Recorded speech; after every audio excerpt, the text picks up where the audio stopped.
Hare Krishna. Welcome to our daily reading of Śrīmad Bhagavatam with translation purport by His Divine Grace A.C. Bhaktivedanta Swami, Srila Prabhupada. We are going to read from Canto 1, Chapter 3. The text today is 22.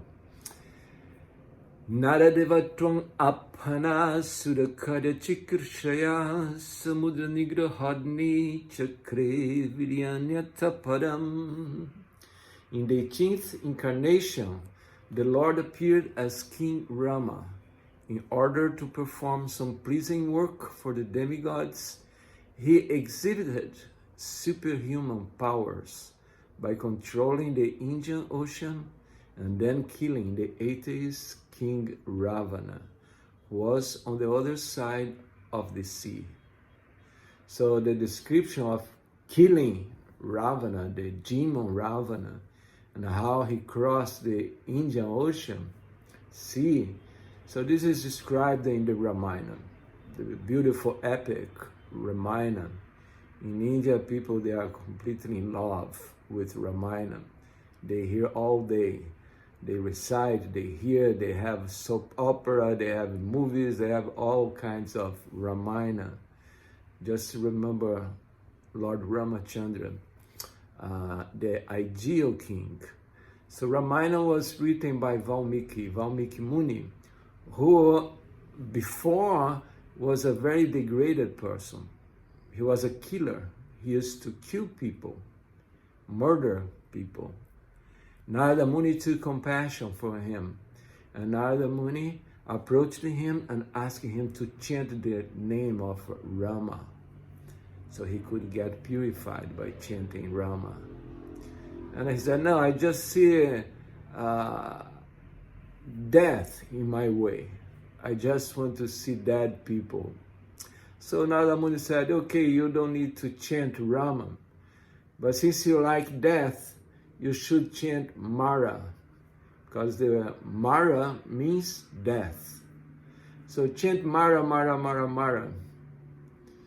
So in this way, Narada Muni, he cheated him. And he started to chant Mara, Mara, Mara, Mara, Mara, Mara, Mara, Mara. It means Rama, Rama, Rama, Rama. Mara, Mara, Mara, Mara, Mara, Rama, Rama. He was chanting, and consciously he was chanting the name of Rama. And he became so absorbed in chanting the name of Rama, Mara, that he couldn't notice, but the ants started to go over his body, and they made a big living place. The ants, they cover him. And then he left that place, and people started to call him Valmiki. Valmiki is the one who came from the ant house, whatever, something like that. So then he was completely absorbed in Rama, because unconsciously he was chanting Rama. He was chanting Mara, Mara, Mara, Mara, Mara, Mara, Mara.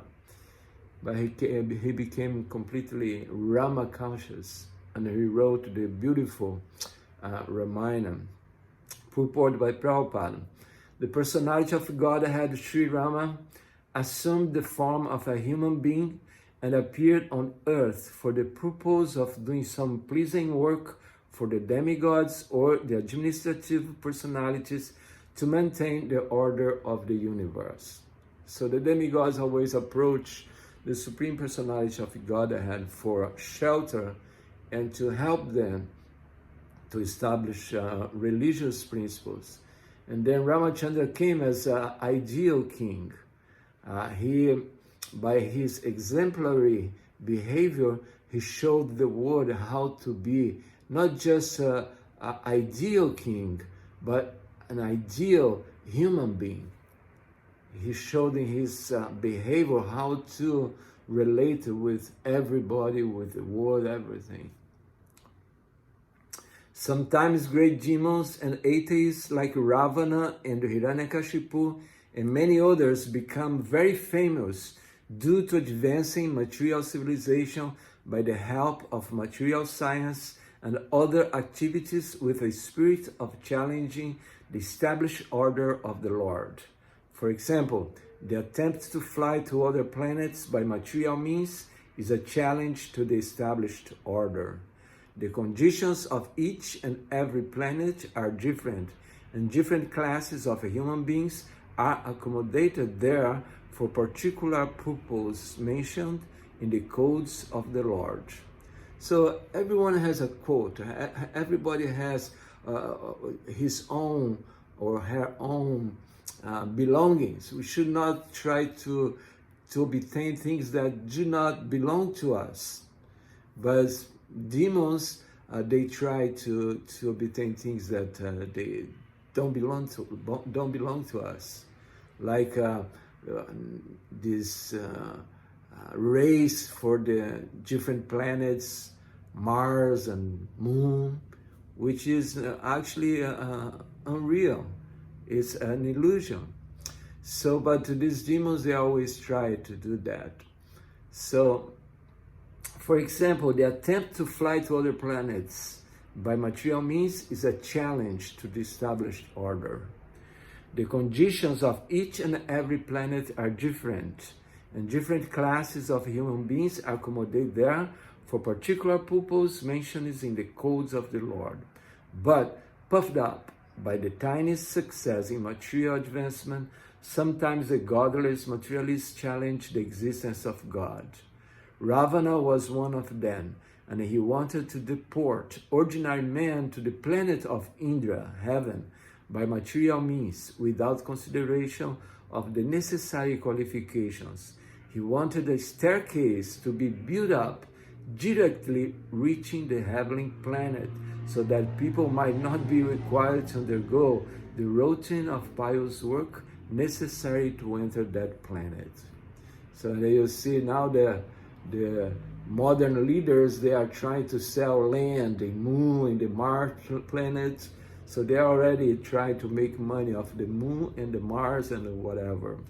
He even challenged Rāvaṇa, the authority of Śrī Rāma, the personality of Godhead, and kidnapped his wife, Sita. So it's a long story. Ramayana is so beautiful. You should all read Ramayana. But Lord Rāmacandra, he was entitled to be the king of Ayodhya. But some political maneuvers, political arrangements, he was denied the kingdom. And actually, by Kaikeyi, his stepmother made a plan so he could be in exile. For years, I believe 12 years, he was in exile. And Kaikeyi put her own son to be the king of Ayodhya. And Ramachandra had to go to the forest for 12 years. And of course, his wife, Sita Devi, the perfect wife, followed him, and his brother Lakshmana that couldn't live without him. So they were in the forest, and there was this big demon, Rāvaṇa. He heard about the glories of Sita Devi and how beautiful she was, that he wanted to possess her. He wanted to have her for himself. And he went to the forest after Sita, and he used a demon called Marichi to disguise as a deer, a golden deer. And then Sita Devi was attracted by that deer, and she wanted that deer. So it happened that in the ashram where Sita Devi was living, so Ramachandra stepped out of the ashram to hunt whatever, and he asked his brother Lakshmana to take care of Sita. And then Lakshmana was there taking care of Sita when this golden deer appeared. And Sita Devi was completely in love with that deer, golden deer. She wanted that. And Lakshmana said, no, you should stay here, and the deer started to go away. But she wanted so much, and no, you should go after him. No, I cannot leave you alone. You stay here. And she said, I know you want to take advantage of me because we are here alone. So Lakshmana became very, very frustrated with that, and he went after the deer, the golden deer. And then Ravana took the opportunity and he grabbed Sita Devi and took to his place. So, and then there is always story how Ramacandra went there with the help of the monkeys, with the help of Hanuman, the great Hanuman, and eventually they all came back and they were victorious and Ravana was defeated. But he acted, and Ramacandra acted as a perfect husband.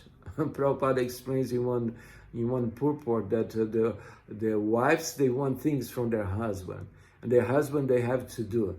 So, and they are attached to the wives and they do whatever they ask. So in this way, Ramacandra, he acted as a common man, and because Sita wanted this deer, and he wanted to enjoy something else, so Ramacandra was there trying to give her pleasure. So reading Prabhupada again. Of course, Lord Rama came to chastise these atheists, answering the prayer and desire of the demigods. He therefore took up the challenge of Ravana, and the complete activity is the subject matter of the Ramayana. Because Lord Ramacandra was the personality of Godhead, he exhibited superhuman activities which no human being, including the materially advanced Ravana, could perform. Lord Ramacandra prepared a royal road on the Indian Ocean with stones that floated on the water. The modern scientists have done research in the area of weightlessness, but it's not possible to bring in weightlessness anywhere and everywhere. But because weightlessness is the creation of the Lord, by which he can make the gigantic planets fly and float in the air, he made the stones, even within this earth, to be weightless, and prepared a stone bridge on the sea without any supporting pillar. That is the display of the power of God. Actually, there is picture by NASA is still showing some remnants of this bridge. So anyways, this is the Supreme Personality of Godhead, Śrī Rāmacandra, who came to give pleasure to demigods, and he came to show an ideal character of a king and of a human being. Thank you for watching that, and tomorrow we'll be back for more reading. Thank you.